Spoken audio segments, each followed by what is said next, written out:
Good morning guys, kaka-harvest lang ng ating mga eggs. And ayan, ako'y napadaan na rin dito sa ating mga strawberries. Dahil nakita ko na may bunga na siya. Tapos, ayan, hinog na.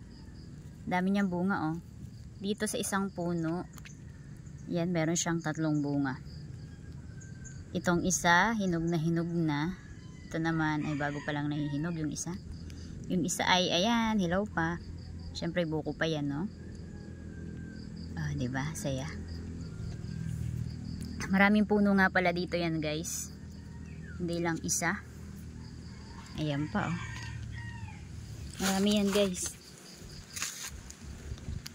Eto, ayan, papakita ko yung bago pa lang mamumulaklak. Ito yung magiging bulaklak niya. Ayan, itong dalawa yan, no? Marami yan, guys. Ayan, ito namumunga na, kabulaklak lang, tapos ayan, magiging bunga na. Ito naman, ayan, ayan, mabubunga na yan. Ayan, ang dami yan, guys. Dito pa, oh. Ito, namumulaklak na rin. So anyway, guys, malalaman yung bubunga na yung inyong strawberry kapag naglabas na sila ng iisang dahon lang. Actually, yung dahon nila is ganito.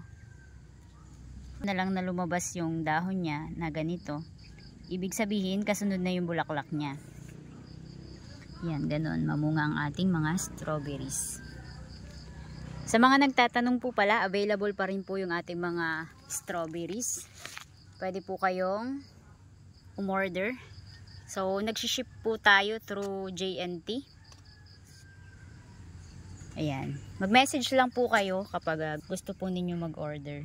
So, yun lang guys. Ayan. Thank you for watching.